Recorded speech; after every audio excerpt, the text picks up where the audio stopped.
Good afternoon, everyone. We're back with another breakdown here for a trade that went down this afternoon in the National Hockey League. One last trade to catch up on before we're going to be back to live. Will we see a Buchnevich trade? Will we see a Gensel trade? Still much more to come. But for right now, this afternoon, finishing off with the Tarasenko trade, as the Ottawa Senators traded Vladimir Tarasenko at 50% retained to the Florida Panthers for a third and a fourth round pick. Now it could go up to its conditional fourth, so it could become 2/3 if the Panthers win the cup. But the return was very underwhelming to most, and a lot of people were not happy about this. So I think this is a trade in which you really need to take the context into account. We'll start breaking that down right here. So the Florida Panthers are only having to give up a fourth in 2024 that could become a third if they win the cup. So worst case scenario is 2/3, and a third in 2025 in exchange for Tarasenko, even at 50% retained.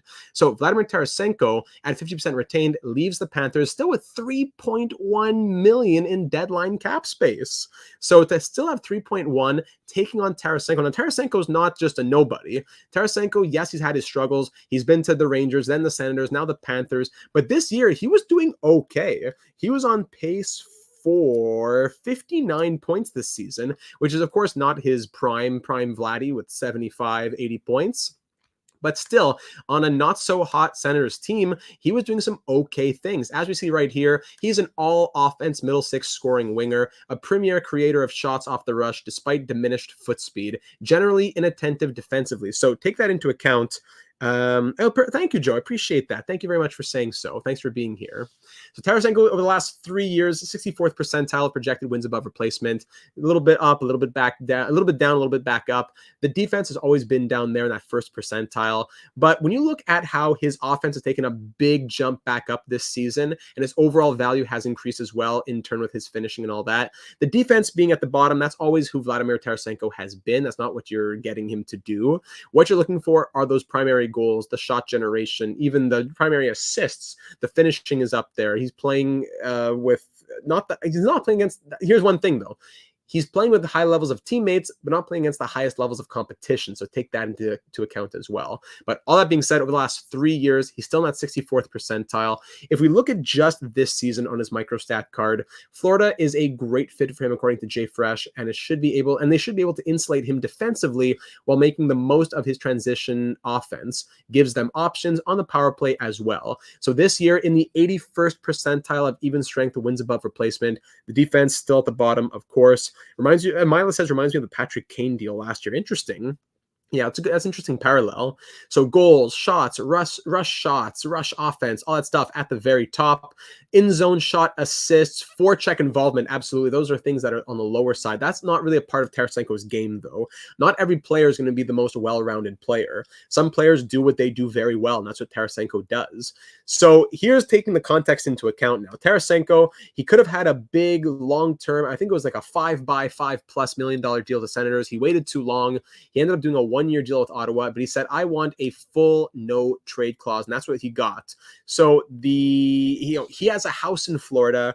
He wanted to go play for the Panthers. The Panthers knew it. Yes, you can give up some fair value, but really the Panthers knew that they had the Senators in the palm of their hands. So the Senators get essentially what they could get for a player who's trying to drive a trade to a certain team with a full no trade clause on an expiring contract on a team that's missing the playoffs.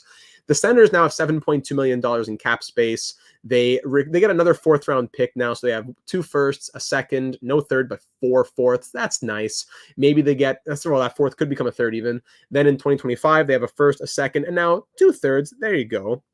Do you think there's a chance Oliver Wahlstrom gets traded this deadline? Yes, I do think that is a possibility. Oliver Wahlstrom is on his last few chances here in the National Hockey League. So the Senators, hey, they get a little bit of value for Tarasenko, a guy who was never really going to stick around much anyways, signed a 1-year deal, wasn't doing, the team's not doing much. So instead of just signing him for 1 year, letting him walk, at least he turns into a couple of draft picks, a third and a fourth at the very worst in the case scenario. Meanwhile, the Panthers are very lucky that he wants to go to Florida and be, he has a house there and everything. He wants to be on one of the best teams in the league and be surrounded by palm trees and the nice sunny weather. And the Panthers get to do it at get 50% retained and not even have to give up a second round pick because of that retention. Forget a first, not even a second. So 3.1 million still to play with. They have no first, no second, no fourth in this draft, only a third. Then next year they have no first, no third, only a second, and then in the fourth, fifth, etc. They haven't touched their picks in 2026, but they are starting to use up their picks. No, their next two firsts are gone. One of their next seconds, one of their next thirds, one of their next couple fourths are all gone. They are going to be able to put Tarasenko now. If I look at the line combinations here in Florida, we're just looking at the Adam Henrique deal there with the Ducks. If we look at Florida's lines here and how the combinations might look for them, Verhaeghe, Barkov, Reinhart, Tkachuk, Bennett, Tarasenko makes a lot of sense. Luostarinen, Lundell, and Rodriguez. I could see a line where Tarasenko even plays with a guy like Lundell and Luostarinen, to better defensive players. Sam Bennett still definitely has that defensive ability, and Matthew Tkachuk's going to help out.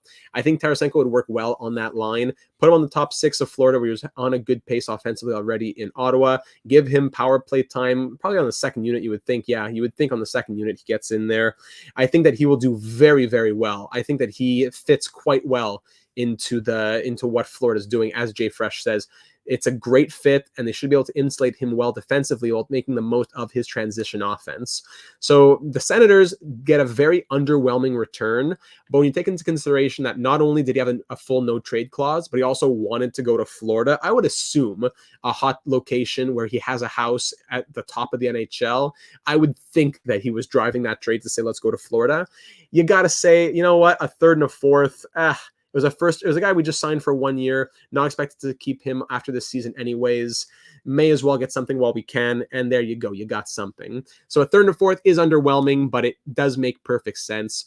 Tarasenko, can he find some of that magic? When he went to the Rangers last year, he scored 21 points in 31 games. That is an 82 game pace of 55.6 points. So it's not like he was getting back to vintage Vladdy just yet. He was on a crazy pace. He had an 82 point season in 75 games. He had 29 in 38 with the Blues before getting traded. That was a 63 point pace, down to a 50 some pace, and now here we are this season where he's back up to that close to 60 point pace. So can he keep up that pace when he's now in Florida? I think he can. But the question will be if they utilize him in the way in which he should be utilized. If they're trying to get defense out of him, they're trying to make him to a better defensive player, I don't think they're going to be able to get that out of 31-year-old Vladdy. If they can understand who he is as a player and play off of his rush offense and his ability to the transition offense as well, they'll do very well in that. Luigi commenting, they also retain 50%. Maybe the Panthers are after another guy like Pacioretty or a D like Hanifin. Absolutely. You're exactly right, Luigi, that the Panthers still have $3 million to play with. Pacioretty's $2 million.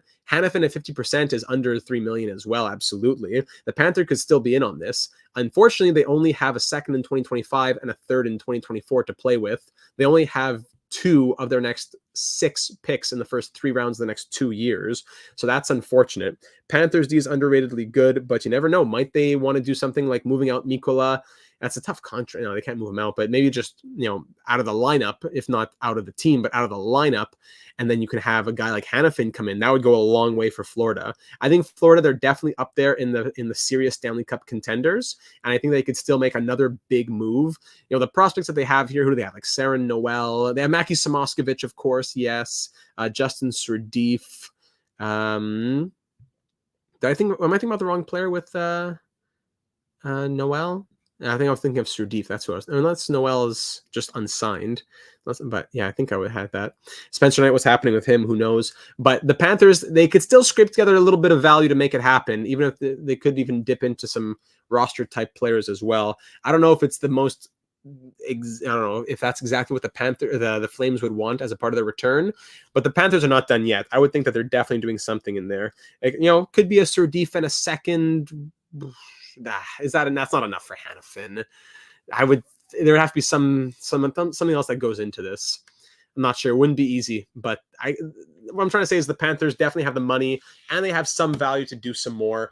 They're going to utilize the luck that they got, that Tarasenko wanted to go to Florida. He had a house there, had the full no trade clause. To be able to pick up Tarasenko for what they did and have so much salary cap left, it's going to go a long way in helping them out. So we're going to see what happens there. Luigi, maybe Calgary wants a young goalie since Markstrom's most likely going to. Yes, I see that, but they also have Dustin Wolf, Luigi. Dustin Wolf is their goalie of the future. A 2023 first, second. There you go, Mila. There you go. So tough day in Ottawa that they don't get to bring back much value on Tarasenko, but it's understandable for the situation plus who he was on the team. They still have 7.2 million. They can still recoup some picks. Are they going to be sellers further on? Kubalik has limited value. Eric Brandstrom, I don't know. They got to give an extension to Shane Pinto. I don't know if the Senators will do much more. Josh Norris out for the year pretty much at this point. They got to do something to take a step forward next season before Giroux's contract expires and all that. They got to find some way to be competitors next season. Weaponize that cap space. Weaponize some of those draft picks as well. You got to hope the Senators do something soon. But for now, they get the value that they can get on Tarasenko. And Vlad's going to go and be a great fit in Florida. It really pushes the Panthers' current bid to say we're the top team in the NHL. You should be very scared of us. The Panthers and the Avalanche both got a lot scarier today. The Panthers, the number one team in the league, 90 points, a record of 43, 16-4.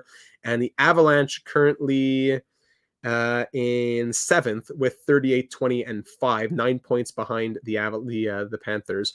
So I think the Panthers and the Avalanche got a lot scarier today. The Oilers a little bit, the Rangers a little bit.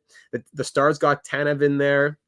But if I'm Vancouver and Lindholm's not doing it as much as I want him to do, or if I'm Boston, or if I'm Carolina especially, or if I'm Toronto, if I'm LA, a lot of those teams, I'm saying we have to do something ASAP because these players are leaving the trade bait board. They're off the market. They're flying off the shelves, and the deadline is now under 48 hours away.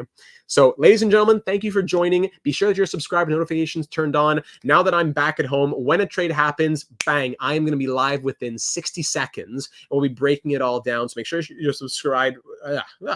5 live streams will do that to you. Make sure that you are subscribed. Leave a like if you enjoyed. And of course, leave a comment. Who do you think wins this trade and why? Taking the context into account, especially if you're a Senators fan, are you content when you take the context into account? If you're a Panthers fan, what do you think might come next? Who do you want to see on the deadline still to move around? Hannafin's definitely one of the big dominoes to fall still as well. So lots coming in the next 48 hours. We'll be live on Friday and going live whenever trades happen. Join the Discord server, link in the description to talk more sports and break the trades there and discuss it with over 600 other people who are talking hockey in franchise mode as well. Thank you for joining me for parts of or all of these last 5 live streams to catch up on the trades from this afternoon. Now I'm all caught up. Henrique, Milstad, everything. We're all caught up and we'll go live whenever the next trade happens. So thanks for joining me. We'll be back live soon whenever that next trade does go down. Vladimir Tarasenko, I think he's going to be a good fit for Florida. Now we'll see what the Panthers can do and how other teams will answer how the top dogs have gotten stronger today. Thanks for joining, and we'll be talking soon.